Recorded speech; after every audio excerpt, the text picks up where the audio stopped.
Hello, everybody. Probably do a short one today. Kind of feeling like crap. Blah, blah, blah, blah. Is it blah? Let me just make sure we're on Odyssey here. My channel page. Got runny nose. Got a little content. Looks like we're good to go on Odyssey. There we go. All right. All right. What's that picture of it again? My, I don't know if you've seen the what do they call it, the friggin' thumbnail. I got a picture of Finnegan on there. Just such a freaking nut. Oh, I love it. It just every time I see it, it makes me laugh. The guy is such a knuckle. Yeah, I'm talking about you, big guy. I'm talking about you, big guy. Anyone here? All right, cool.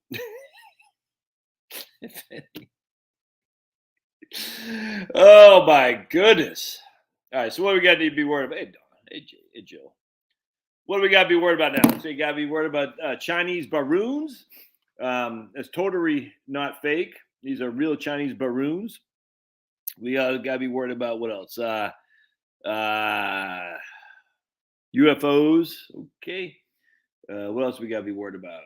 Seems like we're missing something else. Oh, what? Apparently, the Zelensky is still on the march to freedom fighters. So we got to be worried about him.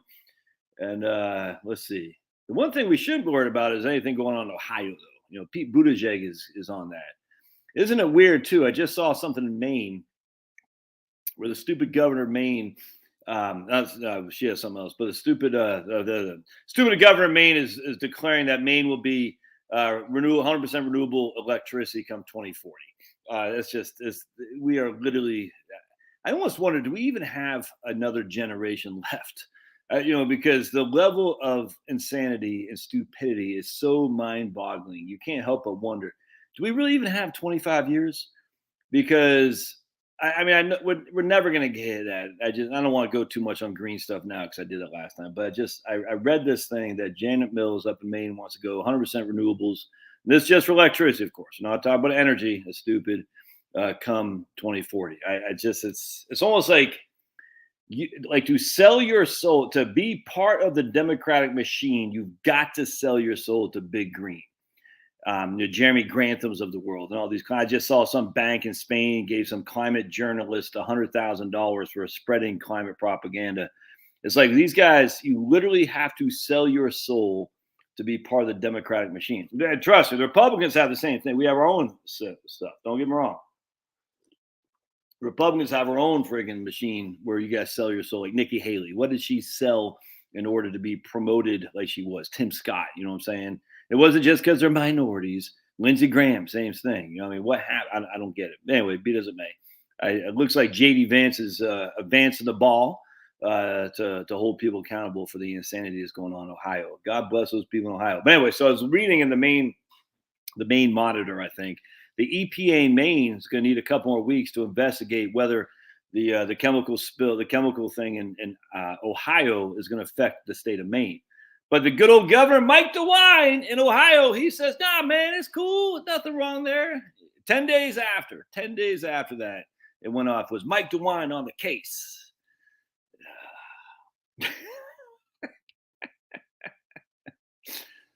It's a little bit chilly here today, Marie. It's about 50 and raining, just chilly. It's a chilly day, you know what I'm saying?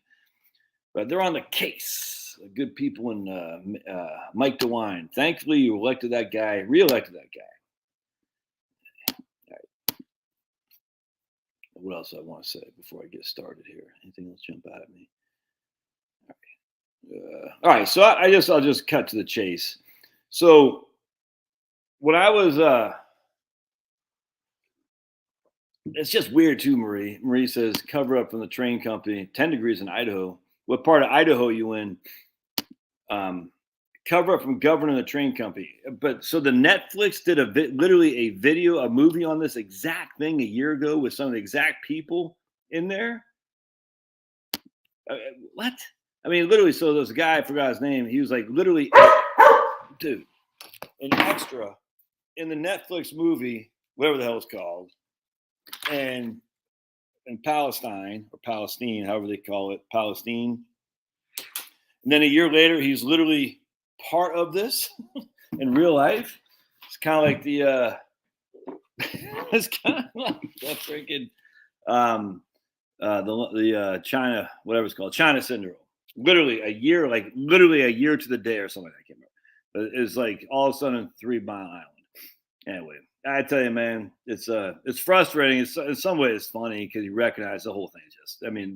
The whole world is run by a bunch of clowns, and there's nothing you can do about it. You just recognize, hey, you get right with Jesus, and all's good. In fact, let's say prayers. Heavenly Father, we just thank you for granting us this time together as we look for truth in the world that you've created.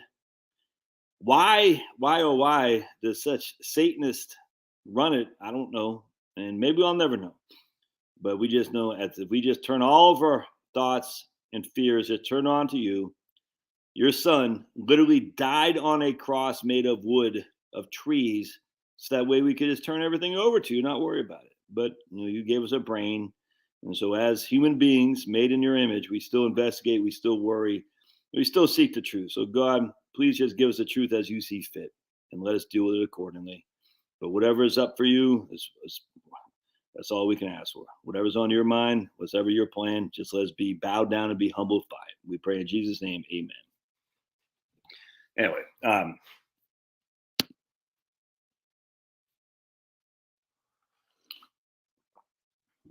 yeah, that's crazy. Really, Marie? They have a video from 40. So what? That's nuts, dude.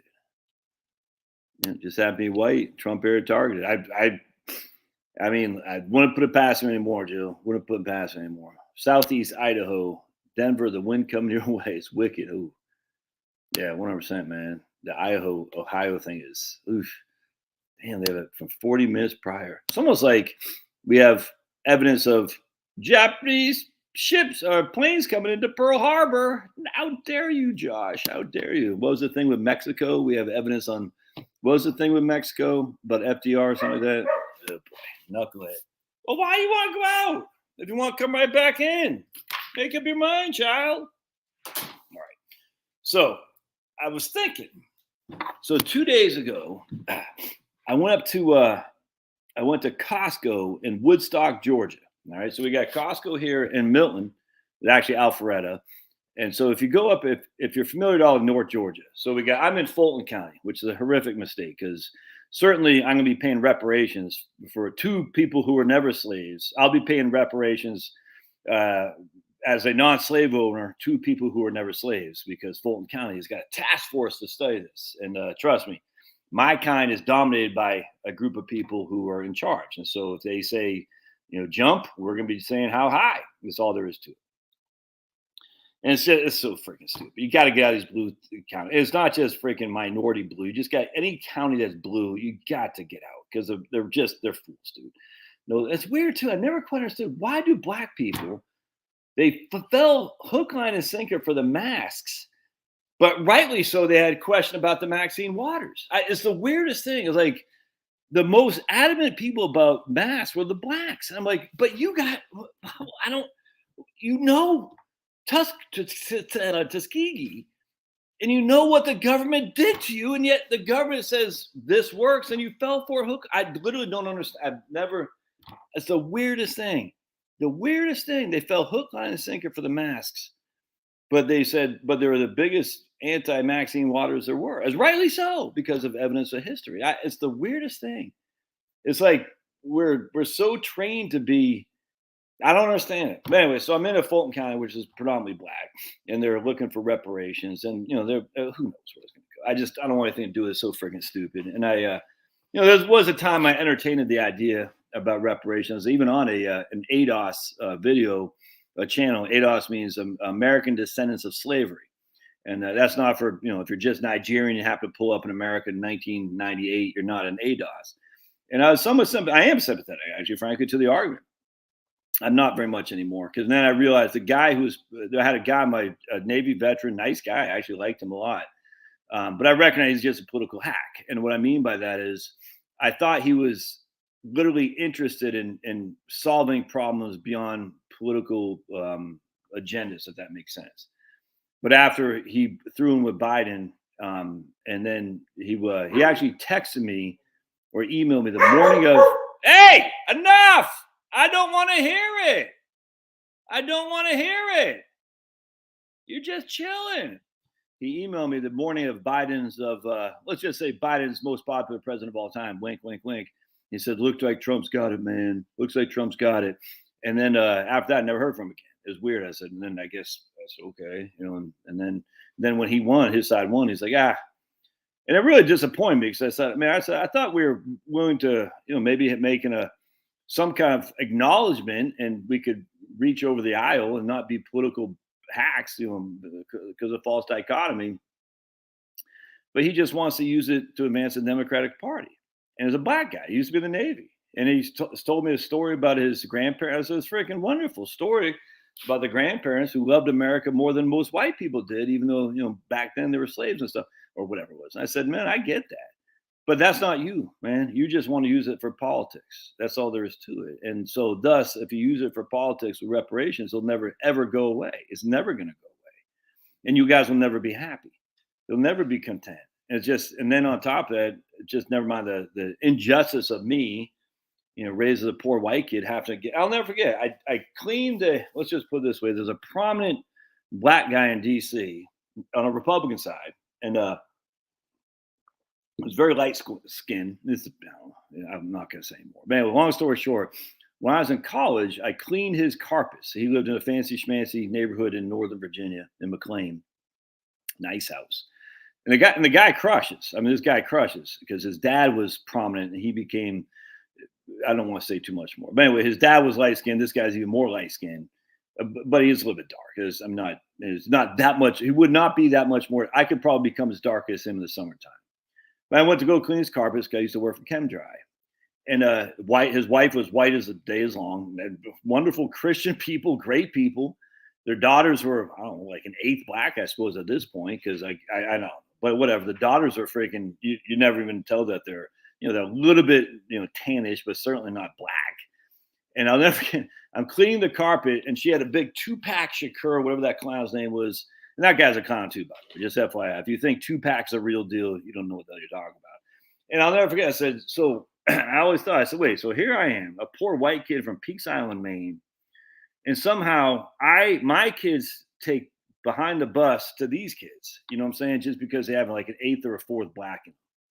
I said, that ain't right, dude. And I said, and now I grant you the 3/5, I get all that from 180 years ago. The 3/5 thing, that's horrible. But that's not today. It's just not. And to claim it is freaking stupid. And then to claim that the government is going to be the savior when the government is what put you in these dire straits, in these urban freaking enclaves. This one, Mitt Romney used to be somewhat based, by the way, when he ran against Ted Kennedy in 1994 in the Senate seat. No, we're not doing this, buddy. He went to like real rundown areas of Massachusetts, and they say, get out of here, Mittens. This is Romney's country. This is Kennedy country. He goes, yeah, that's right. It is Kennedy country. Look at this. It's run down. There's crime rampant. People don't have jobs and all this. And then he quickly righted the ship. Let's put it this way. When the Boston Globe said that's racist, he goes, look, it is Kennedy country. We got to stop this. There was a time when Mittens was somewhat based. But anyway, so I was somewhat interested in the whole reparations thing, as long as it was a one-time deal and we can move on. But then I recognized it's all politics. It's all a way to crush your political enemies and make money off of them. There's no two ways around it. And it's just disappointing. I had thought better. I guess I'm kind of gullible. Like, I trust people. I shouldn't inherently. Charlotte doesn't. Charlotte doesn't trust nobody. But I'm like, why would they? I don't get it. Let's just not lie to each other and work for best of each other's person. And it really just, to this day, I'm still disappointed. I said, man, you're just like all the other people, man. You weren't in this for serious. You just wanted to advance the Democratic Party. And so screw that. You know what I'm saying? I took a lot of heat on my YouTube channel talking about it too.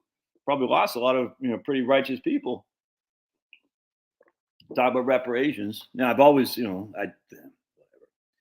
Anyway, I probably should stop being so gullible, but it's just the nature of who I am. I just think, well, I got nothing to hide. I'm not lying to anybody. Why the hell would I, why would you be any different? Well, it turns out when it comes to politics, for some reason, people will put their worst foot forward. And it's sad. Anyway, yeah, exactly, Kirk. That's the thing. But they all wore masks. I don't get it. They all wore masks. It's the weirdest thing. Based on what? What? What the CDC told you? But that's the same CDC who lied to you time and again. It's the weirdest thing. For the love of me, I don't understand. Um, yeah, ooh, man, 100%, man. This is where Jill and I don't agree at all. I was reading something the other day where they're starting to say that the Pfizer was a bioweapon put forth by the Department of Defense. The Department of Defense. And as such, it could bypass by force of the commander in chief to bring it to the American population. And somebody is saying, this is the way they're going to pin this on Trump. I said, man, ooh, that was I can't remember. It was a conservative treehouse. I can't remember. And the conservative treehouse, Sundance is a huge Trumper. It might not have been him, actually. I can't remember, but I think it might have been. So Sundance over the conservative treehouse, he's like Jill. He doesn't like anything about the Republican Party or anything, but he loves Trumpster. And that doesn't mean they're bad people. But anyway, I said, whoa. So basically, there's a lot going on that's saying this is the Maxine Waters was a bioweapon forced on Americans by the DOD with the consent or the push button of the freaking of the commander in chief, and that is the way to get it off of Pfizer. So we were just doing what we're told, whatever the hell the act is, where they can do whatever they want. You don't talk about to make the freaking. We're just doing what we're told. It's not our fault. Trump forced us. I said, ooh, hoo, hoo, hoo. Ooh, hoo, hoo, hoo. Dude, James, you're not that dumb, are you? Are you that dumb? Are you that dumb, James? So James says, masks protect people from your germs. Are you really? I mean, you kind of probably are because you're Avatar, but you're not that dumb, are you? Come on, man. Come on. This is a place for thinking people. If we're going to be dumb here, I don't want you here, dude, because I can't handle it. Dumb. I'm 52 years old, brother. I've had enough dumbness in my life to last a lifetime. Most of it on my own. That's just stupid. You know that's stupid, right? Okay, let's take a guess. 1, if James knows that's dumb. Put a 1 in the show notes if James knows that's dumb. Or 2 if he's just a troll. Because, I don't know. What do you guys think? So let's look right here. James says masks protect people from your germs. That's why they're worn in the operating room to protect the patient from getting sick from other doctors and nurses. So 1, if James is really that dumb. 2, if he's just a troll. So Brian says 3. 3, is that both? Is that both? Okay, tool. So we got a bunch of tools here. 2 for troll. We think James is a troll. Troll anybody on Rumble? All right. We got a couple 2s. Brian's what? So speak your mind, Brian. You say neither. Brian said 3, neither. Boss Tweet said James is that dumb. Interesting. And I got a bunch of people saying you're a troll. What was Brian Drissinga, whatever say? All right. I personally think I agree with Boss Tweet. I think he's that dumb. I do. I'm sorry to say. Because the reason you'd have to be that dumb is that you haven't taken 2 seconds to think this through, which means you're not a thinking person. And if you're not a thinking person, then inherently you're that dumb. Sorry, man. But it's probably not the channel for you. Yeah. You know what I'm saying?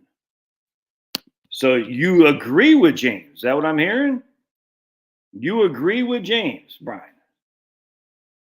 That what James says, the reason they wear masks in the operating room is to protect the patient from germs.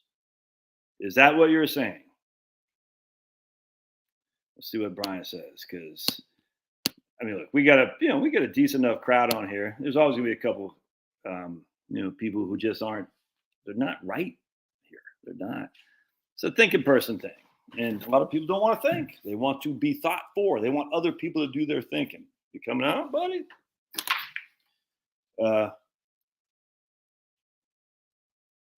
James is right as far as what we. Oh my goodness, we are. I can't believe how many people fall for this. They're still falling for this. I can't believe it. Exactly. What? Oh my! I cannot believe how many people are falling. They still do. Holy crap! Here's Diana. That. Well, oh, you get it, T. Phillips. I literally can't believe that people are literally still. I mean, I never fell for this. Most of you guys didn't either because we knew what the evidence was before this whole thing. Oh my goodness. Again, I gotta stop. Gotta put my faith in God and nothing more. People won't be able to. They just can't think for themselves. It's crazy. That's crazy. Why can't people? All right, whatever. It is what it is, man. It's just so freaking frustrating. My son is autistic. I love Trump because he was with Kennedy on asking. Then something. Exactly, Kirk. That's the problem. Something changed. RFK Jr. said, Trump, you got to release the documents on this is well before COVID. And Trump's, I'm gonna. And then all of a sudden, out of nowhere, not only did he not do it, what did he do? He aligned himself with Big Pharma. It's crazy. Yeah, I heard that Celtic Spirit. Celtic Spirit says, Harry Brown, how can I find freedom in an unfree world? 100%. But what hindsight, Marie? What hindsight? It is funny, but kind of sad. But what hindsight, Marie? Because you're not falling for the narrative of the face diapers, are you? Because that were Trump was beaten to submission by I 100%. I do not disagree with that. Trump was beaten to submission by the media. 100%. He trusted the establishment. I completely agree. Trump is. I mean, look, he's a patriot. No, there's no two ways around that. And I think he was still under. Hey, we got rain for sleep. Right on, fair. I think you're 100% right. I think Trump believed that the establishment were patriots too, and like Fauci, and Francis Collins, and whatnot, and it cost the world dearly for that misbelief in these people. Worst thing is a lot of Christians fall for Francis Collins because he's supposed to be evangelical, and he might well be in his own mind. I don't care. Not my eyes. Not my eyes. I do not think so. First of all, he's an evolutionist, and we know that's just stupid. But Francis Collins, one of these days I'll do a video. I did a little bit of research on Francis Collins a couple of years ago. This might have even been before. This is during COVID. And I said, isn't it odd that he was, Fauci, I get. Fauci is a master ass kisser. He is good at kissing ass. That's just a fact. I mean, Fauci, to his credit, you're not getting anyone better than Fauci at kissing ass, dude. I mean, he's good at it. When you hear him interviewed, he addresses the person asking the question in his name. People like to hear their name. So he says, hey, Jill, I appreciate what you're saying. That's a good question. I tell you, he's good at that. I'm surprised more people haven't recognized Fauci's ability to make the opposing party feel placated. It's amazing. And he's done that for a career in DC. There's no other way around that. He's good. That's why he's the highest paid guy in government, because he's a master ass kisser. Collins, on the other hand, I'm not quite sure. He never impressed me much. I mean, he seemed like a nice guy, but he never seemed, I don't know, it was weird, man. Never much liked him. I didn't dislike him. He just was saying, I thought he was the best interest at the country at heart. But he doesn't. You know what I'm saying? He sold his soul for rock and roll. Can I prove it? No, I don't need to prove it. But the point being, it was weird how Collins was able to ride out. So when George Bush appointed him in the NIH, I want to say like 2001 or something like that, the left was up in arms. How could this evangelical be in charge of science? I'll never forget. There was articles in the 1990 LA Times saying there should be no religious people in science. I was like, whoa, and this is before anyone knew who Francis Collins was, but they were going after religious people even back then. I mean, for decades, dude. So Francis Collins gets appointed, and the left was going bat crazy. You know what I'm saying? And then you're thinking after Obama gets in there, he's the first thing he's going to do is drop the bomb on old Francis. Didn't happen. Didn't happen. Francis was still in charge of the NIH. It's almost like it's a big scheme.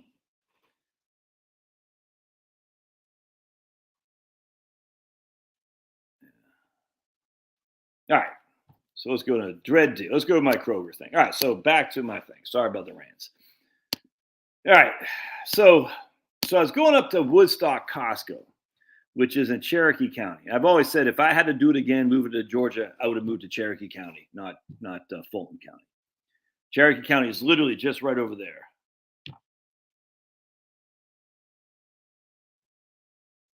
Liberty, are you the same guy as Tim who emails me? Is that you, Tim? Anyway, because you sent me I think if that was you sent me a couple good emails I want to look at more. Anyway, so Cherokee County is like probably a stone's throw that way, 3 to 5 miles. All right, Cherokee County is more rural. It's less what's cosmopolitan, shall we say, in politically correct terminology, if you know what I'm saying. Because this corridor from Johns Creek to Milton, so we got 400 north of Atlanta, from Johns Creek to Milton to Johns Creek to Alpharetta to Milton. There's actually a high school in Johns Creek. There's actually a town over there that's a part of Gwinnett County that is all, the stuff is in like Korean. It's like heavily Korean district. They got some of those towns over there, like I think that maybe Indians, not American Indians, but Indians from India might be the majority minority, if that makes sense, in some of those places over that way.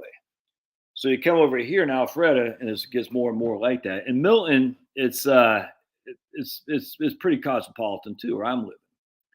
Nothing inherently wrong with that. I literally don't care. Actually, I like the Koreans kick ass. I love Korean barbecue. I don't like any Indian food. Curry, I don't like that at all. But it's interesting because at the end of the day, there is some different cultural constrictions, whatever. And you all know this, man. We all to say there isn't is just to be stupid. And that's interesting. Like waiting in line. In the United States, we tend to wait in line. In some other countries, we all know this, man. You see what I'm saying? Or looking at your surroundings. So if we're surrounding, we don't just stop. Like I was taking my kid to a game the other day, dropping off for practice, and someone of a cosmopolitan nature just pulled in front of me and literally at the stop sign stopped and was like texting to find out directions. Like, dude, what, huh? Look, and that doesn't say white people don't do this or black people. I'm just saying at the end of the day, there is some cultural differences amongst newcomers in America. That's just a fact. Those cultural differences are found heavily at Costco. That's all there is to it, man. Woo! And you're just like, damn. Just people just not aware of their surroundings. It's frustrating to no end, or just they don't care. I'm here. This is my area, and everyone else can kiss my ass. That's not the way it is when I was growing up. You know what I'm saying? It's not the way it was for most of you guys. In America, it's different. Not for everybody. There's always going to be assholes. There's always going to be freaking clowns. I get it. But there is a cultural competency that hasn't been allayed for a lot of these newer arrivals. We all know this. And don't even say this is a racial thing, because Italians, the Irish, there's a reason why they were kept out of polite society, because they hadn't been assimilated. This is to even argue that this is racist is so freaking stupid, but people will. I don't care. I don't care. That doesn't mean people are bad. It doesn't mean they're dumb. It doesn't mean they're evil. It just means there's some cultural competencies that takes about a generation to 3. And frankly, to be perfectly honest with you, we should learn some better cultural competencies from some of these other people, Africans in particular. The Africans come here, we need to learn from them in our own country, because they're crushing relative to what we are with the satanic crap. So we can learn. With that said, we can learn when we want to learn, which is in the confines of how you see fit. So you go to Costco here, and it's just like, woo! And then you go over to Kroger. Now I want to show you guys something here. All right, so this is where it occurred to me. There's a reason I'm saying this. And I was telling my wife, I said, I found how we gonna retire. All right, so I'm gonna show you guys something here. So you go to Kroger in Cherokee County. It's called assimilation, 100%. But the problem is the assimilation, though. No, you are one. No, he's literally barking at the moon, buddy. Pablo's just sitting there minding his own business. He's like, play with me, Pablo. Um, but the assimilation, I'm not so sure is that good anymore because assimilation to assimilate into evil, which our culture is now, isn't good.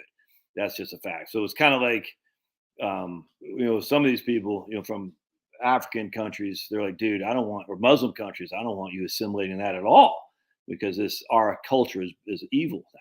And it's just no two ways around it. The mainstream culture, our Christian conservative culture isn't so much. It's still got a lot of problems, don't get me wrong, but it's not as blatantly evil. That's why I wonder if we even have a generation left before it just all crumbles, because that's weird to me. But anyway, so check this out. So I go to my Kroger, which is local, and I'm going to show you a couple of pictures here. All right, let's see. And this is not going to do it justice. I was going to take a video, but it's kind of weird to do a videotape. And cracks in the wall, just dirty. It doesn't really, can you all see that?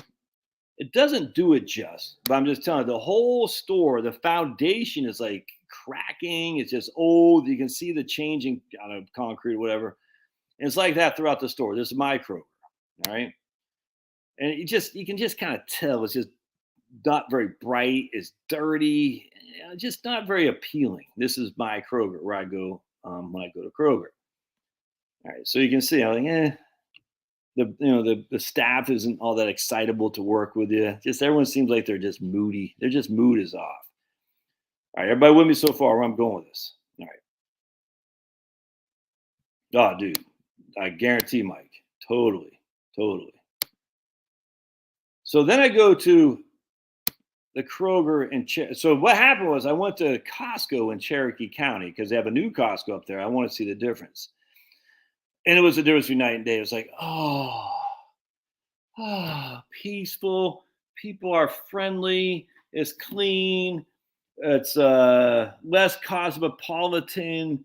More. It was just nicer. You see what I'm saying? And we'll take it for what I don't care. And you're sitting there thinking, now that's a newer one. I grant you. So there is something to be said about that. But then I said, okay, so here's my Kroger. And then I went to Cherokee County Kroger, which is this Kroger right here. And I literally just went there this morning and checked this out. Oh, look how clean and bright and spacious. This one can't be that new because, this shopping center has been around for a long time. I don't know how much newer this one is compared to the one I just showed you. They're probably newer to some regard, but people are friendly. It's clean. It's bright. I was like, you know what I'm saying? And the guy who rang me up, because I was getting some, they had a sale on the crab legs, pretty significant sale. And the guy who rang me up was an Indian guy, and he crushed. A nice guy. It's like, everyone's friendly. The white lady rang me up at our Kroger was just like, it wasn't rude, but just wasn't all that in a bag of chips. But the Indian guy at the Kroger in Cherokee County was like, hey, the guy in the deli was at my Kroger was this old white guy, just crusty. I was like, dude, the guy was this Kroger in Cherokee County was a younger, older guy, probably 55 or 60, happy as a clam. I was like, the difference was night and day. It's literally just that one county over. I was like, so I come home, I call Charlotte, I say, oh my goodness, because we hate going to Costco here. Our Costco, we hate it. I go all the time. It's just because it's the lack of awareness is what it is. The lack of just common sense, man. I don't know what else to put it. There's one thing that America has, which a lot of other countries don't, which is common sense. I don't know if it's from our Scots-Irish heritage, from which I come, or from the WASP heritage. I don't know. But we have, or even from the African heritage of the slaves. But there's a lot of common sense for Native Americans. I'm talking Native Americans, us who were born here and been here for generations. when you have this massive assimilation, um, just of varying different groups of people, it seems the common sense is the first thing to go out the window. Which is why DC is so. I don't know if you've ever been to DC. DC is the worst of the worst because you have huge inputs of every single person on this earth thrown in this tiny little swamp. And then you got the change of the politics. You got people from Iowa, people from Seattle, Washington, people from Pensacola, Florida, all like this. All these people can around this swamp called Washington D.C.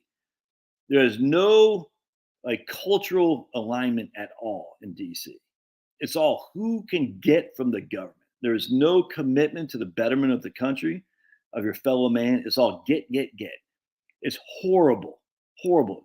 Just try driving on 495 on the Beltway in DC. You will jump off a bridge. Never mind going down to 295 through Southeast DC. You will jump off a bridge because 295 down there in Southeast DC used to be pretty rough and tumble. You didn't want to get stuck down there at night. And trust me, I've been down there because some of my jobs I used to do. And if you're white, it's not where you want to be. It's not so much like that anymore, from what I can tell. Now it's just all these influx of just tons of different groups from all over the world. And it's nuts. No wonder why people in DC are so miserable and like they're trying to stock trade like Nancy Pelosi because, like, dude, I just got to get rich and get out of here. But anyway, so Cherokee County, I was like, so relaxing, friendliness. People are saying, hey, how are you today? I was like, I'm doing well. How are you, sir? It's like, oh, they're just Americans. You know what I'm saying? Americans, black, white, everybody in between. They're culturally assimilated. Now, they might have differences, but mostly a conservative group of people. There are some left-wing people in Cherokee County, I grant you. Lots of Spanish speakers in Cherokee County. So that's all they can afford. So the guys who work on the guys who do all the labor down here at Fulton County, North Fulton County, they can't afford to live in Fulton County, so they live in Cherokee County. And so that'll give you some issues, don't get me wrong. Lots of Spanish speakers. But at the end of the day, it's still people who've been culturally assimilated, like you and I have been over generations. And I'm just telling you, man, so not only is it you want to be in a place that's culturally conservative. Now, I got to challenge you before you start going off of things saying, oh, you're racist. No, I'll never forget. I want to say it wasn't an internship. I took a job in Kingsport, Tennessee for this firm. In Kingsport, Tennessee, there ain't no black people. There's no Spanish. It's all whites. You know what I'm saying? This is right north of Johnson City. And I love Johnson City. I love Eastern Tennessee. But I remember going to the Walmart at Kingsport, Tennessee one time. This is before I started my YouTube channel. And it's just like heavy set, slouching, not angry, but just heavy, slouching, I don't want to say not angry. They're not angry. They're not happy, but just they didn't care. People would just I'll never forget this. I went to Walmart because I had to get something. I forgot what it was. Because I got there, I can't remember. I said, oh, it was the Walmart, and this is Walmart, I grant you, but still, it was dark. It's just kind of it's almost like it's like going to a Ross Dress for Less, except for with just nothing but white people there, but heavyweight, just slouching people. Just it was. I didn't like it, and that's culturally conservative of white people. I didn't like that either. I said, no. I told my wife, I said, no, I don't like it here, and she goes, why? I said, it's not, and there's parts of Eastern, like Gray, Tennessee, freaking awesome. But it's like the fundamental parts, it's not, it doesn't make me, it puts me on guard. And I don't like to be on guard. I'm a gullible guy. I like to be open-minded and open with my thoughts and stuff with people who are educated to some degree. You don't have to be educated elite, but are thinkers, are doers, are conservative culturally, but also have some modicum of just happiness, if that makes sense. You see what I'm saying? And I didn't get that in Kingsport. That's not an indictment on the entire town of Kingsport. So if you're from Kingsport, don't freaking give me indifferent. That's exactly what it was. Indifferent. Yep. That's exactly what it is. So this is not an indictment on Kingsport, Tennessee. Do not take this wrong. What I'm just saying is, Just because you're right wing, you vote Trump, doesn't mean that's someplace that I will find comfort in. And that's the problem with my own place in Maine. I'll never forget when I went back to Maine. Maine is very individual, very not self-absorbed is not the right word, inward looking, i.e., Mainers will freaking do everything they can to get you off a snow wreck. You know what I'm saying? They'll all get out, but after that, you're on your own. They will help you out for the immediate thing, but they're very reserved, is the way I'm looking for it. And I'll never forget. So I'm driving around Maine. And I just, I love Maine, dude. Maine, it's so beautiful. It smells so good. But anyway, so I'm driving, and of course, this is in June, so it's nice. And I'll come across, there's this little lake someplace over by Machias. I can't remember what it was. And I pulled in there, and these two guys were like fishing or pulling their boat out from fishing, and they're just sitting there smoking, joking. I just pulled up, say, "Hey, what's up, gents?" And they're like, "Hey." I said, "Oh man, getting anything?" They're like, "Eh." I said, "Okay." So I don't know what the hell. It's just that's pretty typical of Mainers. Is they're very reserved. You're not going to find a lot of Mainers coming up to you and say, "Hey, how are you? Welcome to the welcome wagon wheel, whatever it's called." It's not like that. And I tell Charlotte, I said, "That's gonna be tough for me to go back to Maine." So we probably won't because it's just not. It's not. I'm not like that. I've just never have been. I've always been wear my opinions in my heart in my sleeve. Interestingly, we went to one of my cousins got married in Newport News, and here's an example: is heavily black, nicest people you ever met in your life, dude. Nicest people. I'll never forget. This is probably 15 years ago. I just remember going back to Newport. It's around Newport News, someplace down there. I can't remember what it's called. And it just freaking is. So it has nothing to do with skin color. It has nothing to do with that. So it's, people say you're being no. Now I'm sure they don't vote Republican, but in terms of the pleasantriness, and this is where the South just kicks ass, dude. Because the pleasantness of the Southern people, be it white and black, other than the urban areas of South Fulton County, and I don't know about Charlotte. I imagine it's probably the same thing. I don't know. I'm sure there's some parts of Birmingham that are just you don't want anything to do with. But generally speaking, when you're in the South, white and black, they're just more accommodating, and it's just all there is to it, and friendly, and that's all there is to it. Now, would I want to live in Newport News? Hell no, no. But relative to the Kingsport, Tennessee, which is all white, Maine, which is all white, and Newport News, where did I find better alignment with people was in Newport News, even though I'm white. You know what I'm saying? Isn't that interesting? So for me, and I'm looking at the places, and I was telling Charlotte, I said, well, where are we going to retire? Because we're not going to retire in Fulton County. It ain't happening, dude. I'm getting the hell out of Dodge ASAP. But I don't know. I don't want to move again. That's the thing, too. I don't want to retire to, I don't know, freaking Chattanooga, Tennessee, and then 10 years later move. I don't want to do that. I hate moving. So we got to find a place that's somewhat affluent, but I also don't want affluence a la the Brahmins of Boston, those kind of people. I had nothing in common with, we lived in Harrisonburg, Virginia. Charlotte and I were talking about this. It was actually, we lived in Dayton, Virginia. And we used to go to this bagel shop called Mr. J's Bagels.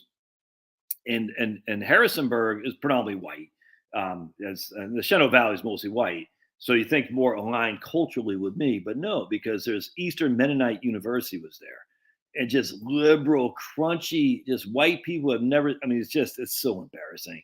So EMU and all these crunchy guys with their Birkenstocks, and they've never, just like, oh, I guarantee they're all like, oh, let me introduce you to my black friend and show you how progressive I am. Oh, it's so embarrassing. I said, I can't be, and upper affluent. I said, I can't be around that either. I hate that. You know what I'm saying? So like, I can't be around the Kingsport conservatives because I don't like it. Just people are just like, okay, I'm just here. And then the hippie, and I don't even mind hippies, but the crunchy, the liberals who are just so fake. I hate that crap. I can't be around that either. So it's got to be where it's culturally competent, i.e., people are friendly, they're looking out for each other, but they know how to clean up after themselves, if that makes sense. And and it's got to be somewhat affluent because you can't have, if it's around just poor people. And when I say affluent, I don't know what that is. Affluent would probably be people who are the millionaire next door types. They don't drive fancy schmancy good time rock and roll cars. They maintain their homes. You know what I'm saying? I'm not talking about they got to have $8 million in net worth. I don't care about that because I don't have that. I'm just talking about they like my neighborhood here. I don't want to be in the HOA again either. But as people respect their homes, respect other people's property, they're out there to help out. If that makes sense. And if where you have some kind of cultural connection, if that makes sense. And sometimes there's politics, but not all the time. Sometimes it could be University of Georgia football, not for me, but it's got to be something where you're culturally connected and see the world as the same, if that makes sense. But I don't want to be just affluence or they voted for their Trump. That's not, it can't be like that. But it has to be they voted for Trump, but they're not, almost like beaten down in some way, if that makes sense. And it's just something I thought about. So when I was going to Kroger, I said, "Oh, look at this!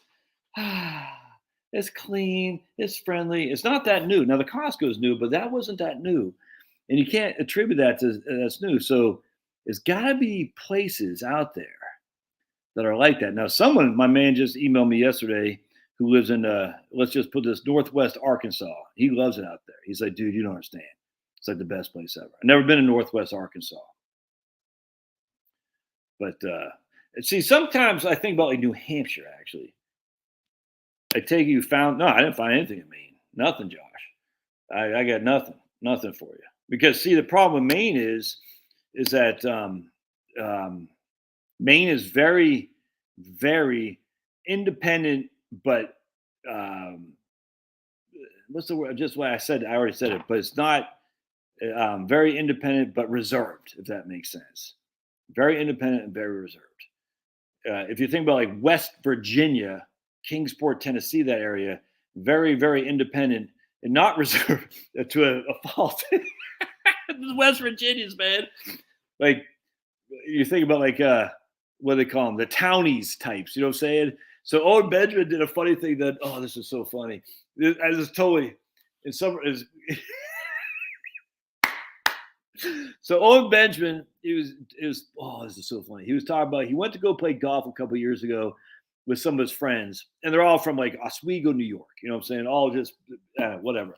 And I can't remember the whole story, but they're all in their khakis, and they're all like doing the golf thing. They're like, we're here to play golf the way it's supposed to be golf. With their khakis and their golf shirts and their whatever the hell that I don't know what the hell. I've never played golf. I don't know what it is. But we're gonna fit in. And Owen Benjamin comes in. There's like a t-shirt, his jeans with a six pack. This was a company. Anyway, he's like, why are you guys so? And he got like a 1 iron or 1 wood. I don't even know. I literally have no clue what these are.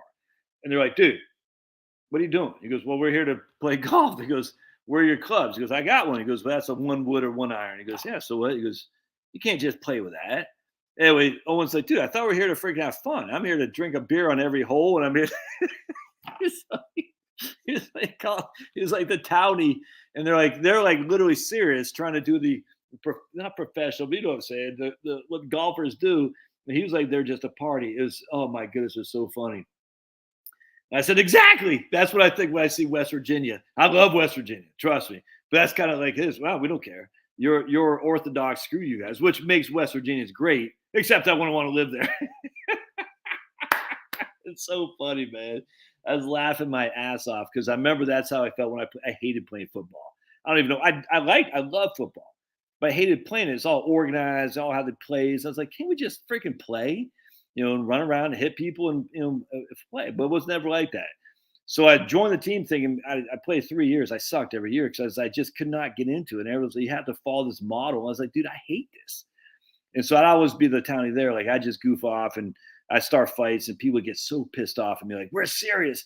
I said, dude, we're JV. Our team sucks. We're not doing it. No one's going to the freaking, no one's even going to Division III here. Never mind the NFL. But they'll all be serious. And I recognize I was being the townie for football. And same with wrestling too. I sucked at wrestling. But I was like, because like I just didn't really care. And then you're like, well, why are you here then? So that's a good point. But anyway, Williamsport, PA. What's that? What are you saying? What are you saying, Marie? What are you saying? Yeah, like Birmingham, not Birmingham, Bellingham and West. I love Bellingham. but that was going to be like Eastern Mennonite University types, very liberal, hippy dippy, with white people trying so hard. Like I guarantee. See, this is what I think about Maine too. The thing I guarantee in Bellingham, Washington, you have all these whites with the Black Lives Matter posters. I guarantee. That's what I saw. Some places in Maine are like that too. There are no black people, but they all have Black Lives Matter posters. And I hate that stuff because it's so condescending. And I mean, I love Bellingham, Washington. It reminded me of Maine, except it wasn't as cold. But it's just hippy dippy, liberal, just just like, oh, let me introduce you to my black friend. So Williamsport, Pennsylvania. Oh, interesting. It's got to have some sun. So here's another thing, Marie, is that if there's a yeah, I can't move to. So in part two of this, Charlotte gets, I don't want to say depressed, but her mood is not good when it's like this right here. And so this would be like Washington State. She needs the sunshine, dude. You know what I'm saying? I don't mind this as much. I'm from Maine, so I don't. That doesn't bother me so much. But I was talking to some guy the other day. He goes like 6 months out of the year is like this. Where I can't. He might live in Oregon. I forgot. I was like, oh, my wife would jump off a bridge. So the thing about when I think of Williamsport, I don't know if that's like I was talking to a guy from Pittsburgh the other day at one of my kids' games. He was from Pittsburgh. He goes, dude, that's what it was. That was that guy. He said, for 6 months straight is gray, and then it's cold, and then it's still when it gets less cold, it's still gray. I said, dude, I couldn't handle that. I mean, Charlotte couldn't handle that.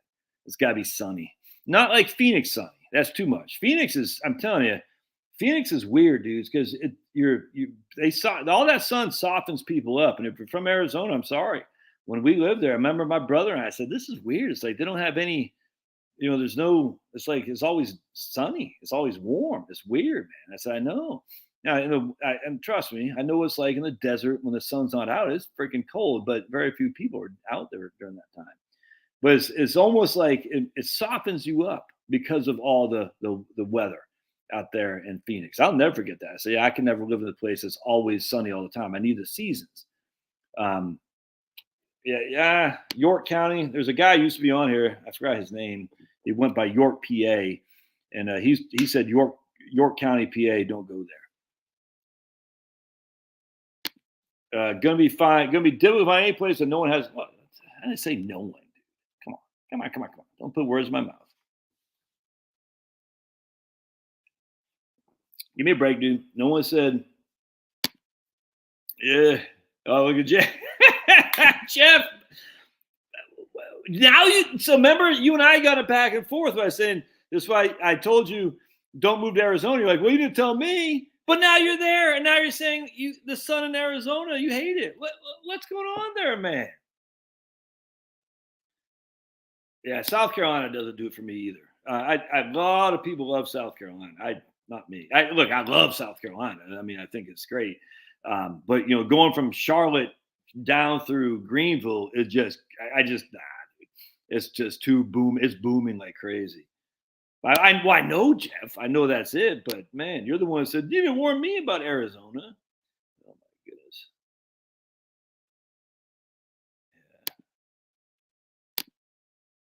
Yeah. See that. Yeah, I don't buy that squim stuff, dude. I talk to people. I don't buy squim as the one place in all of Western Washington where it gets more sun than any other place. I no way, dude. I mean, I that's what I hear. I don't buy it. I think that's got to be an urban myth, dude.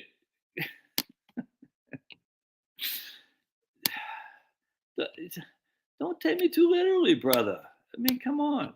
I don't like the fake condescending liberals. Oh my goodness, the white saviors of black people. I hate that crap. I hate it with a passion, and I'll never forget. So when I was in high school, probably my best friend was black. Anyway, and so when I got out of the army, he was going to Morgan State University up in Baltimore, and he was dating some chick who was white, and she went to the Arts College of Baltimore or whatever that's. I don't know what that was called, but it's all rich. And I knew her from high school, and just And we went to a Baltimore Orioles game with her, my friend, me, and her dad. And he was just so, I was like, oh, it's so embarrassing. I was like, he was so happy his daughter was dating a black guy. And I said, I just, none of that bothers. Tell him, we'll call him Mike. And I said, Mike, doesn't it bother you? He goes, yes. He goes, I hate that. I said, oh, it's kind of like there's a movie out, Get Out or something like that. I can't remember who did it, where they're like literally trying to harvest black people for their bodies because these old people are dying and they're trying to put their brains in a black person's body.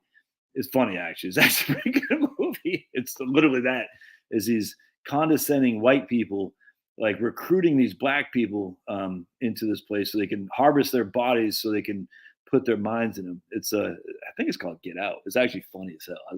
I mean, it's actually a pretty good movie. I was so surprised. Um, Shape in South Carolina. Oh, Greenville, dude, no way. Well, see, Asheville, perfect example of that. Asheville, like Asheville is a perfect example of the white hippies taking over, and with their, I just can't look, man. I don't want to live if I have to live only around a bunch of white people. I don't want to if they're all liberals. So that makes sense. I'd rather live in a mixed race place like where I'm at now.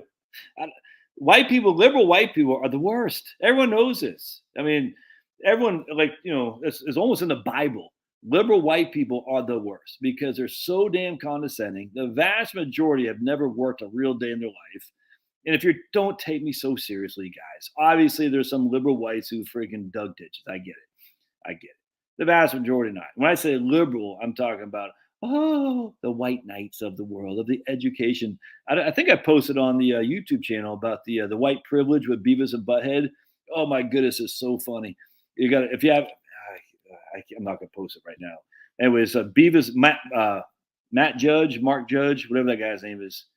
He did a Beavis and Butthead thing with white privilege with Beavis and Butthead, and they go to college, and the teacher says, "You have white privilege," and they're like, "Really?" I said, "Yeah." They go, "Like you were given everything. Your dad is a wealthy Wall Street banker. He's got a job lined up for you the minute you graduate college." And one of the guys says, "Whoa, Beavis was told his dad died from syphilis. I didn't know he had a banker. He's got a job lined up for him."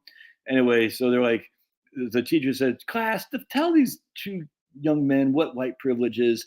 And so some black lady starts to say it. It's so freaking funny.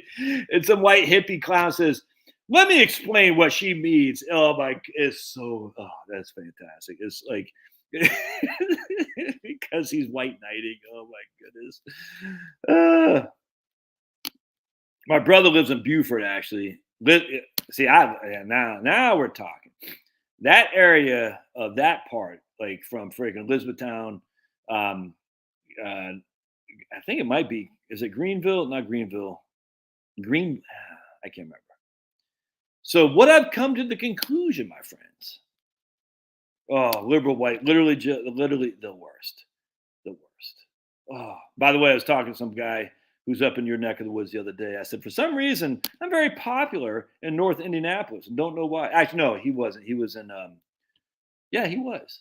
His wife was from northwestern Indiana. That's what it was. But they lived in up your neck of the woods.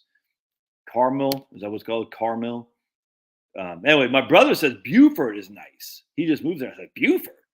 What? Paris Island? What? And he goes, dude, you don't understand. I said, man, we went to Beaufort. My Charlotte's sister married the command, not the like a.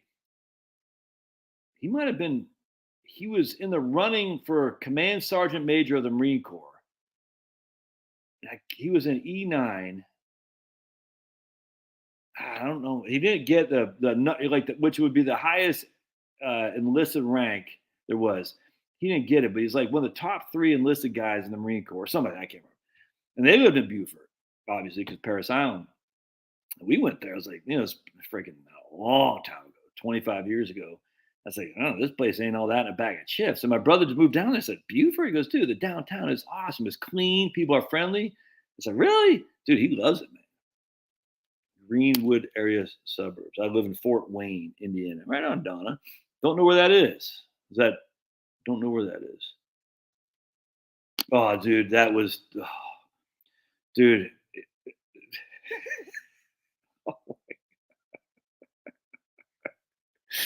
Ah! Oh my goodness, Randy's the best. If you ever want to just get, all right, so two things. If you want to get a game show chuckle, watch Randy on Wheel of Fortune. All right.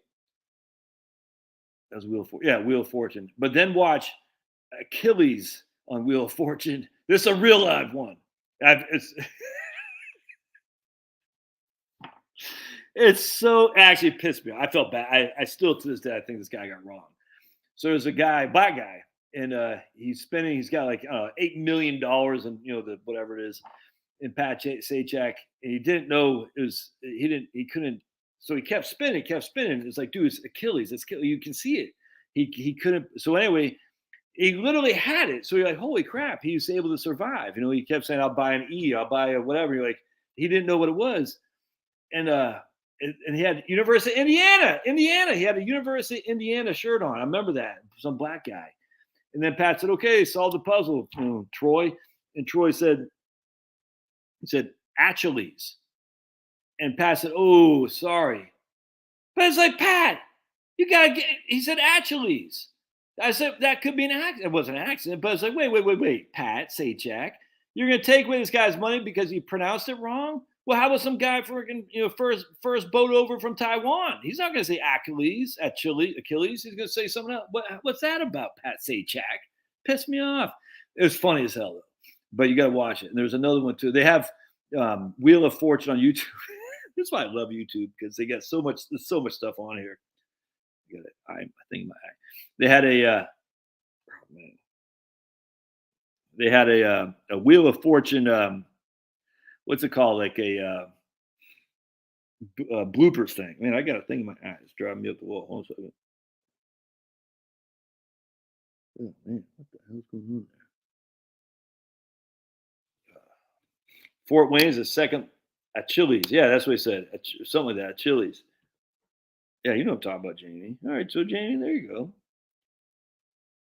It's that. Yeah. Yeah, exactly. Oh, exactly. The black cameraman on that with Randy. Oh, that's too funny. And then they're driving home. Sharon's like, oh my god. Oh, hey Peter. I don't know where Haram George is. Oh man, I still got. Oh, there it goes. All right, sweet. Oh, that was so funny. Oh, you're South Indy? I thought you're North Indy. Where's Fisher and Carmel? Isn't that North Indy? We get mixed race in Western Virginia. No, it's white. So because remember, Anabaptists, the Scots Irish didn't have slaves. And this is the thing that ticks you off about the Civil War. This is where, again, this is kind of where going back to where I'm somewhat sympathetic still to this day of reparations, dudes.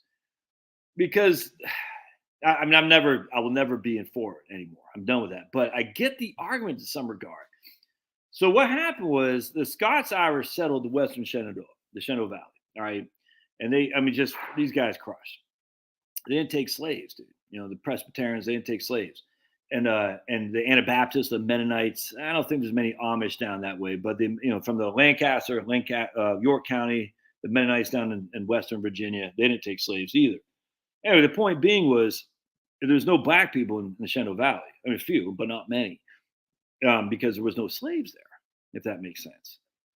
Going over to West Virginia, no slaves. And so that's why there's all kinds of black people in the areas of like Newport News and stuff like that, is because that's where the slave trade was. And I'm absolutely sympathetic to that. It's evil.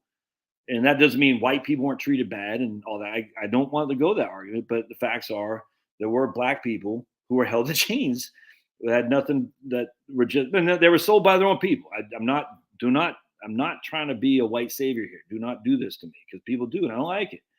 I'm just trying to state the facts. But the problem was you had poor whites and you had slaves. And what they freaking did, the Southern aristocrats, my mom hates Thomas Jefferson for this, is that the Southern aristocrats, they turned the poor whites on to make them fight their stupid war. You see what I'm saying? Because they said, look, if this is exact same thing that happened in Haiti during the Haitian slave revolution with Toussaint. Toussaint's like, dude, I want to align the slaves with the poor whites. We can overthrow the oppressors that are holding us both back. And the friggin' poor whites, just like in the South, they said, we would rather, and they were rabble roused. We would rather still be poor as long as we aren't the poorest. Thus, we will join your cause. They did the same thing in Haiti. It's so, they could have taken out the friggin' aristocrats, the Cavaliers, the Haitian, the French, the whites, the French and Haiti that were friggin' running this stuff. Because the friggin' rich people didn't give two craps about poor white people or slaves or blacks or mulattoes in Haiti. They didn't care. They were the aristocrats. They were the bad guys. And yet the friggin' white people said, and this is what pissed me off so much about this whole thing with when I started this whole thing, when I was talking to this guy who I was like, oh man, because there was a time in there that the poor whites and the slaves and the free slaves could have joined forces and threw over the oppressors in Haiti and in the South. And I kind of felt like there's this time that could have been done under Trump, because Trump, and I get it, man. I get it. Trump was a Republican and the blacks hate the Republican Party. But I was like, but Trump isn't like that. I don't get it. And I was like, but it's like we had a chance, in my opinion. But they threw in with the Democrats, with Biden. And it's and I think that time is over now. It sucks. I think there is a time, because DeSantis isn't gonna, I mean, look, DeSantis, I like him, it's great and all that, but he doesn't have the same reach to the blacks as Trump did. There's just no two ways around that. DeSantis doesn't. And there was a time there where I think it passed us by. It really bothers me, not gonna lie to you, where we could have said, we're gonna, and when I say overthrow, I don't mean like go to freaking DC. I don't mean like that. But we could have finally put the elitist, at least made them take a couple steps, take a couple L's. But it had to be done under Trump, because Trump had an appeal to enough blacks and enough working class, white trash whites. But and I think that's why they free and clear, why Joe Biden is the most popular president in history, is they saw it. And they couldn't let it happen. I truly believe that, folks. So why my vote counted in Fulton County? It counted. Whether or not it counted for who I voted for, I won't say, but it counted. I do think that was why they had to take Trump out, because Trump had the ability to unite a lot of working class, poor whites who normally don't vote, and a lot of blacks who normally vote for the Democratic Party or don't vote to come to the table under the R of the Republican Party, which is going to be tough. But Trump is the only guy who could do that. DeSantis can't do it. Freaking Nikki Haley can't do it. Who else is out? Mike Pompeo, clown. I mean, there's no one can do it. There's no one in the Republican Party who can make those bridges, and that's what's so frustrating. I'm not sure Trump's going to be able to have the same ability to do it again. I don't know. Like, I don't look. I will not vote for Nikki Haley. I'm just telling you right now. I will not vote for Mike Pompeo. I'm only going to vote for not that it matters, but I'm only going to vote for DeSantis or Trump. That's it. But all the other guys I won't vote for, because I don't care. They're all cut of the same cloth. And so at the end of the day, it's going to be one of those two guys, which is fine. For me, for America, I think there has to be a detente. Is that what they called? Nixon called it detente or something like that, where you can't have the vast majority of whites voting over here and the vast majority of blacks voting over here. That's a recipe for disaster. And it's not good, man. And because this country is still black and white. We have lots of Asians, I get it, lots of Indians, lots of Spanish people, I get all that. This country is still foundationally is black and white. And if those two groups primarily are at odds on everything basic from wearing masks to politics and all that, there's never going to work, dude. And there's got to be some meeting where we can say, I will give something as long as you give something else. And that's where I kind of thought the reparations thing was going to go. But then I realized it's just a big political hack. So frustrating.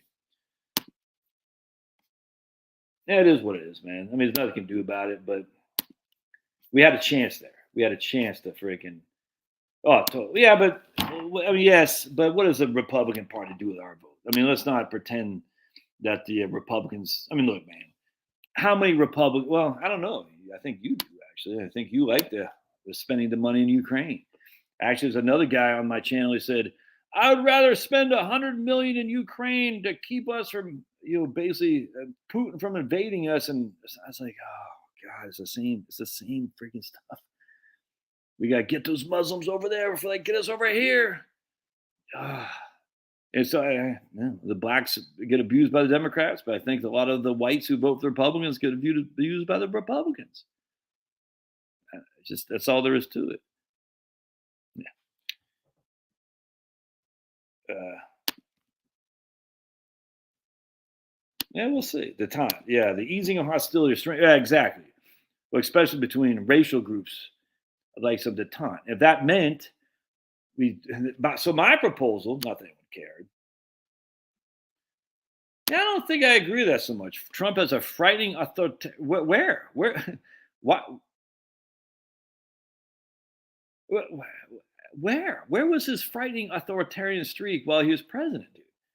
He didn't mandate any. This is the thing that's still to this day. It's like with what I agree with Jill because we have a huge disagreement on Trump's Maxine Waters stance.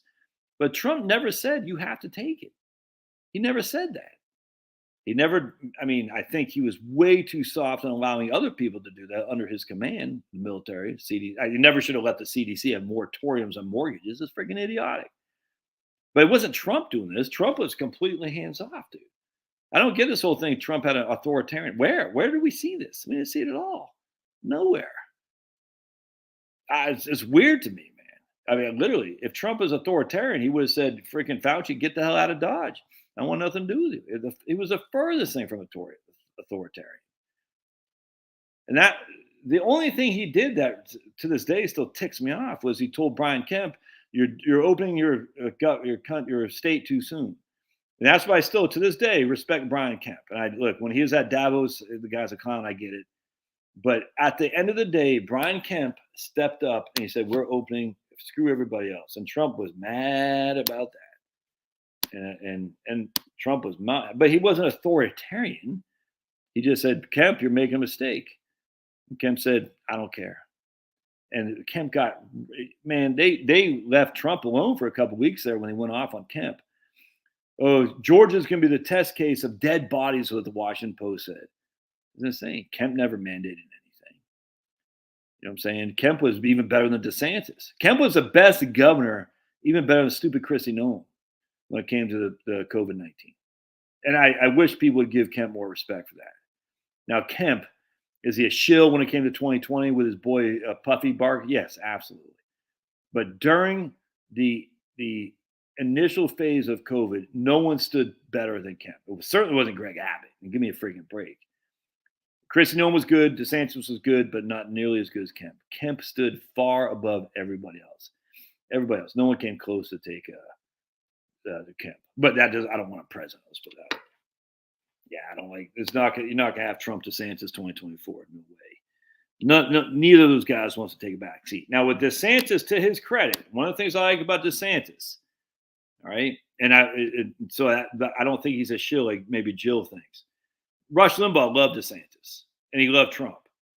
Rush Limbaugh loved Ken Paxton too down in Texas, who's taking heat right now. And Ken Paxton's gonna survive because he's like, you can throw all the crap you want. I'm not going away silently. And that's when Rush Limbaugh put his endorsement on DeSantis as a freaking crusher, I said, okay, that made me very. Rush Limbaugh was, unlike Trump, I think Trump's too gullible, frankly, because Trump likes his butt kissed. And anyway, Rush Limbaugh, he could read people. He could read people big time. That's what I like about Rush is he recognized DeSantis was righteous, and he recognized Trump was righteous, and Ken Paxton was righteous. But he always knew Lindsey Graham to Steve. I'm not sure what Rush felt about Nikki Haley. I don't know, but but Rush read DeSantis right. So if Rush was cool with DeSantis, I'm cool with DeSantis.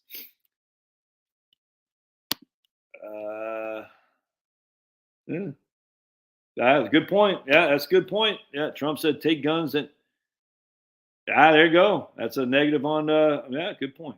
Good point, Andrew. That's yeah, I miss Rush too. Rush was freaking the dude just this is why I love Owen Benjamin so much because you might be controversial, but you're gonna laugh, dude. And he's a wholesome. It's not like Howard. I don't know. Just even Howard Stern's still alive. I don't know. I don't care. But back in the early '90s, people used to think Howard Stern might be controversial, but you'll laugh.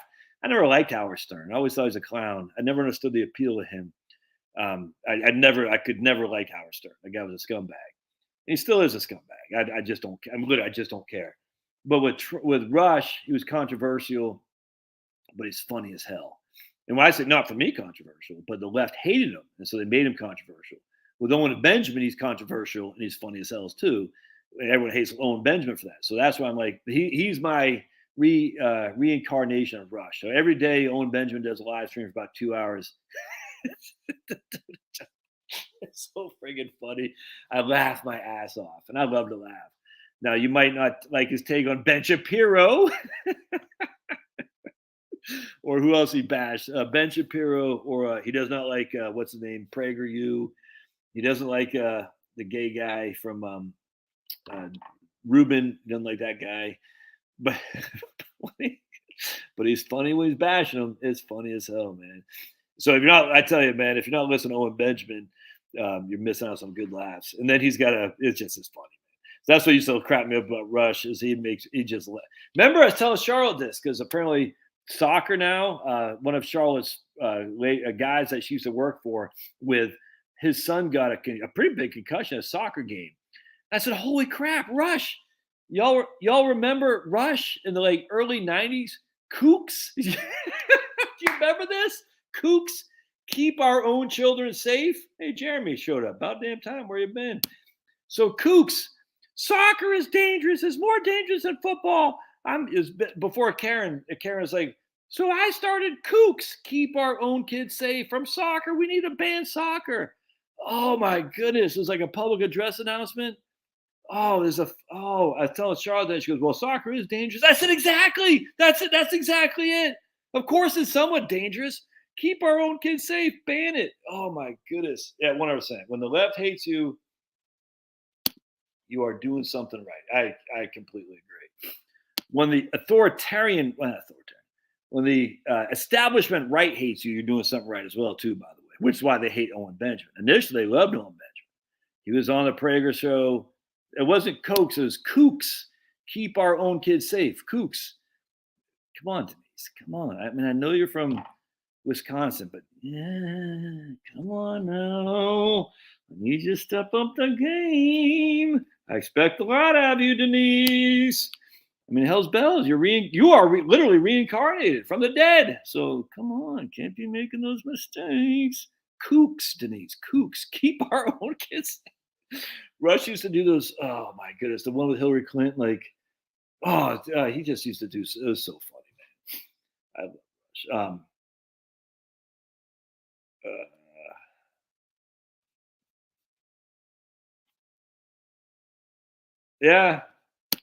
Yeah, that was a big mistake banning the bump stocks. Yeah, it's a big mistake, man. But he did it for political expediency, which is what all Republicans do. They all think they'll be politically expedient, move this issue behind us, and then we can move on. And Trump did the same thing with COVID. I hate to say it. Remember when he was saying we'll be done by Easter, and then political expediency, just 2 more weeks. Look, man, I'm a big fan of Trump, but that I will never ever forget the I couldn't believe it. I still can't believe it. That the 2 weeks, I said, how you're gonna fall for this? There's no evidence of 2 weeks. There's no evidence of freaking social distancing. There's no evidence of the face diapers. There's no evidence of any of this crap. And it wasn't Trump mandating it. I'll grant you, Jill, so don't get mad, but he allowed it to be as if it's legitimate, and it just wasn't. All for political expediency because the election was coming. And I just wish Trump, that would have never happened under Hillary Clinton. Never would have. The right wing would have said no. Just like the left wing was saying about the Maxine Waters under Trump is, I'm not touching the Maxine Waters. And the minute Trump goes, they're like, okay, Maxine Waters is great. It never would have happened. And that's the thing that still to this day bothers me more than anything is the right capitulated for political expediency, knowing full well they would have never capitulated if it weren't for Trump trying to be reelected. And so we politically expediency capitulated, and we lost. So we lost Trump, and we lost the political expediency, which I took over the world. And I'm sorry, this wasn't just a happenstance. There's no flipping way. Every single country in the world, except what, Botswana, where they killed the freaking prime minister, whatever it is, Haiti, every single one said, yep, we're going to fall, whatever. No way. It's all planned. All planned. Now, the question that comes to me is, now that a lot more people are waking up, like, why? Why? I mean, because it's so blindingly obvious that you really have to be a maroon not to see that there's something nefarious has happened. You can't be. You're just not a bright person, not a thinking person. And that's okay. I just hope you never come near me. But there has to be. But a lot of thinking people are waking up and seeing something bad happen, and I don't trust any of these guys anymore. And I just like, do they get cocky, or they, being whoever the rulers are, the Rockefellers, the Rothschilds, whoever runs this damn place? It's not Bill Gates, but whoever the rulers are, do they get so cocky, or was there a mechanism of saying, okay, this worked, now it was like, we're going to take 2 steps forward and 1 step back, and now they're on their 1 step back thing, and we're going to wait a couple of years, and then we'll hit them again with something else. You see what I'm saying? And because then people get, they'll get happy, they'll forget what happened, and they'll be like, all right, yeah, it's all good. Oh, next time the CDC is now better because Fauci's gone. The NIH is now better because Francis Collins is gone. Oh, DeSantis would never have some clown in the CDC telling us what to do. And I'm not sure it'll be anything to do with vaccines. It might be something to do with freaking, I don't know, freaking Chinese EMPs. I have no idea. But it's like, so many people have woken up to the insanity of the whole thing. It's like, why do they, like, I don't think they're that dumb to bite off more than they can chew, but it feels like they did. Anyway, what do you got? Weird. Ooh, right there. Preventing elected leaders from owning securities and investments. Ooh, I like that.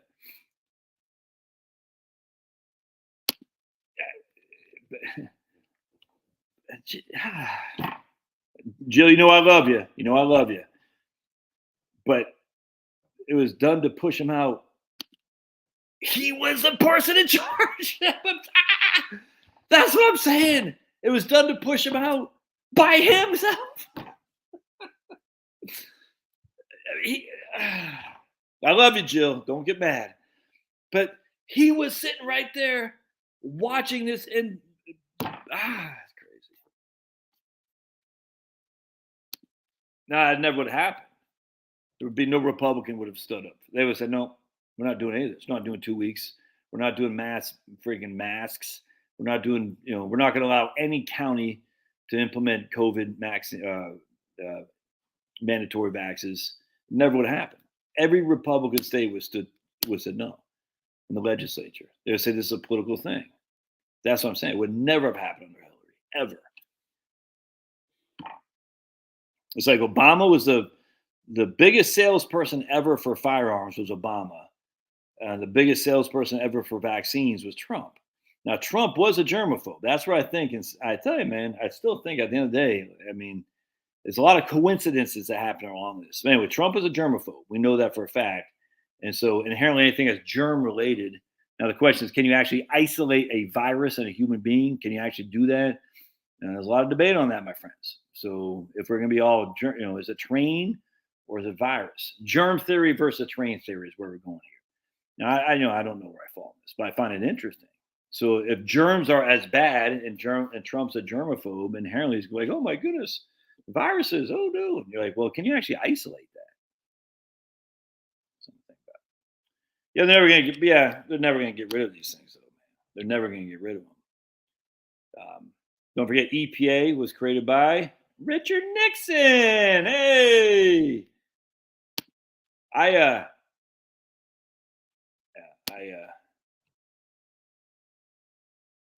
this is where I agree with Jamie 100%, dude. I completely agree with what Jamie's saying. The left and right establishment have the same fiscal objectives to keep the middle and working distracted while they continue to shovel money to the ultra wealthy. Um, I actually is to keep us fighting, just like in Haiti, just like in the South. Keep the poor whites and the blacks fighting. You don't want to be underneath those blacks, do you? No. So we're going to join the. So what happened was in Haiti, the poor whites joined the slave owners. What happened in the Deep South? The poor whites joined the slave owners because they were worried that they'll be. And then what also happened, like Reconstruction, it's almost like they said, yeah, see what happened? Because Reconstruction, I hope you guys understand how bad Reconstruction was for poor whites. Did you know that the is either senator or the governor of Mississippi was a native of Maine? What the hell, dude? All right, under Reconstruction. Not crazy. So Reconstruction was horrible. Reconstruction kind of reminds me of the political expediency of doing the 2 weeks and all that crap for Trump. Trump got thrown to the side, and here we are in a sniffy Joe. And so the poor whites joined in with the slave owners to stop the to fight the war of the aggression of the North, and then they lost, and then Reconstruction happened, where the North said, literally, you lose your franchise, you lose your land, and it's kind of like same thing here. We political expediency when it came to the jabs, the 2 weeks, and all that crap, and then we lost that, and yet so we lose twice because political expediency, because we wanted to keep we did not want to be at the bottom of the heap. And that's exactly what happened to poor whites in the Deep South. So exactly what happened to the whites in the Haiti too. I mean, they were murdered in droves by rebellious slaves because they joined the slave owners. And that's exactly what was predicted if they joined the slave owners. The slave owners like, look, if you don't align with us and we lose, you're going to be murdered. That's exactly what happened in Haiti. But it would not have been like that if they would have aligned with Toussaint to begin with. So the slave owners' predictions were right as they fled back to France on their fancy schmancy boats, thinking Napoleon Bonaparte can come save them. They said, the slave owner said, if you don't align with us, you will be murdered in your beds, which is 100% exactly what happened. But it wasn't because they were white, it's because they joined the tyrants. So freaking frustrating. Same thing happened here. If you don't join us, the aristocrats, the cavaliers, and the rich freaking slave owners here in the South, you will be a second-class citizen in your own state. And lo and behold, it's exactly what happened in the South under Reconstruction. The exact same thing happened. But it wasn't because the blacks said, oh, we want to make you second-class citizens. It's because what happened was the northern industrialists came down here, and they basically said, now these people are trying to keep you as slaves. And the blacks like, well, hell's bells. And they said, we're going to make you above them. You can't blame the blacks for that, man. It's the rich industrialists from the north and the rich aristocrats from the freaking South. And yet the poor whites are the ones who suffered, man. Never mind the blacks and slaves. I'm not discounting that in the least. But no. Let's say those blacks, man, they were out to get us. No, they weren't. But you couldn't see freaking before that. You said, just 2 weeks to stop the spread. You let the camel's freaking nose in the tent, and then the tent got killed because the camel can't stop himself. That's exactly what Trump did. Just 2 weeks. It'll be good. 2 weeks. I say 2 weeks, and then we'll be back by Easter. All right. I got to get out of here, man. Oh, my wife's calling me. All right, my friends, I can get out of here. Anyway, so that's my Kroger. Hey, buddy. My Kroger.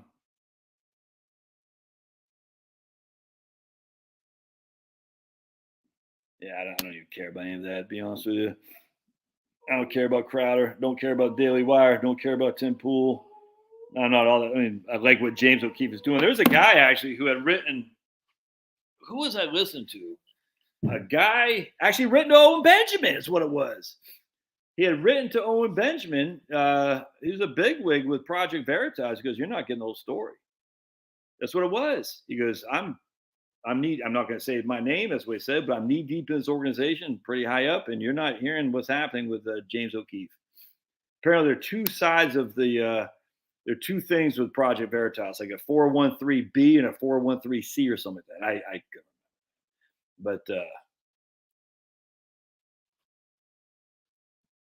But it was more to it. And I just don't care about Steve Crowder, and I literally could care less about Daily Wire and Tim Pool, whatever, man. I don't care. But the Project Veritas was pretty interesting because there's a guy who, like said, contacted Owen Benjamin because Owen Benjamin was going off on him, like,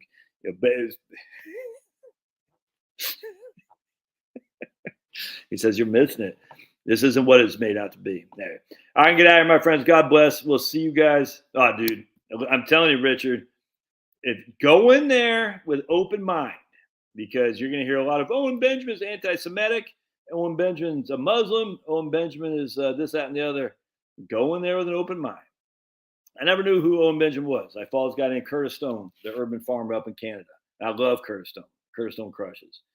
Curtis Stone one time said he's going to go on the Owen Benjamin show. It's probably 2 years ago. I said, "Who the hell's that?"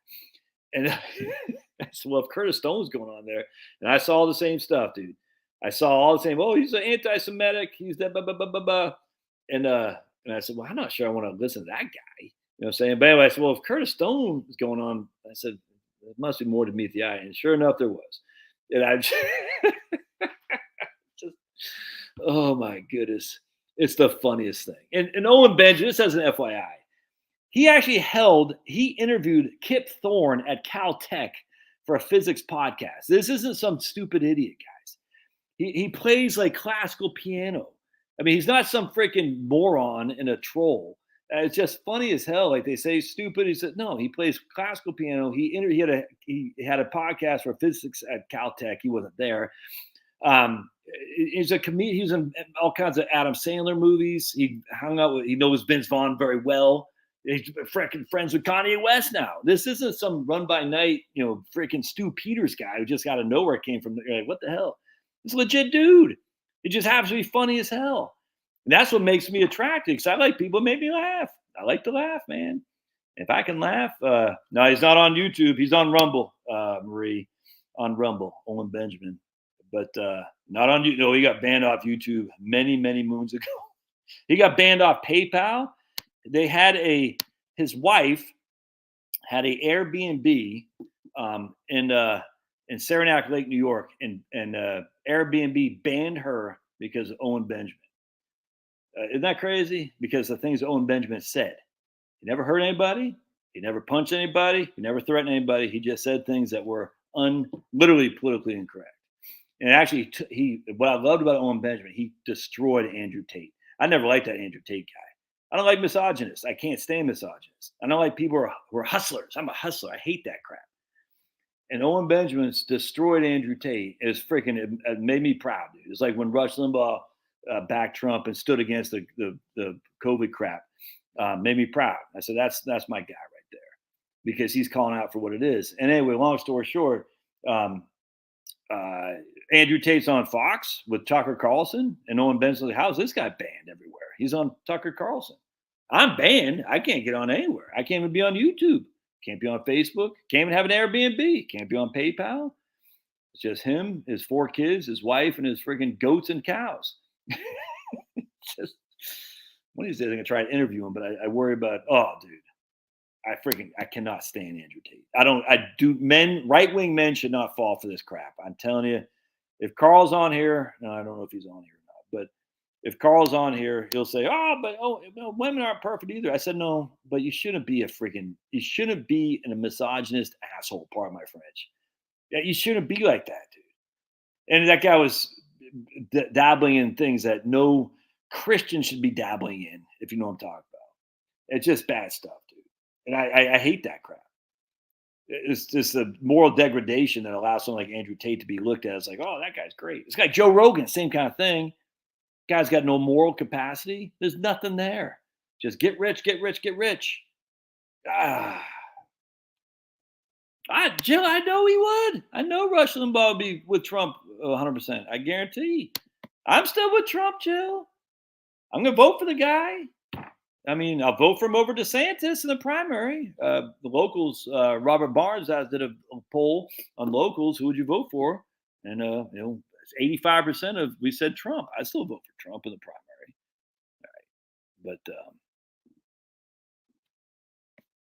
yeah, well, let's see. And we didn't do it in Georgia. Is there any wonder that Brian Kemp won going away, and yet still freaking Warlock won as well? Anyone find that suspicious? So we didn't change anything here in Georgia, and to prove that's legitimate, Brian Kemp wins going away against the freaking Balloony there, and then Warlock wins as well. How shocking! That validates that our elections are awesome. All right, I'm gonna get out of here. My wife's gone. Gotta go. Thanks again for being here. God bless.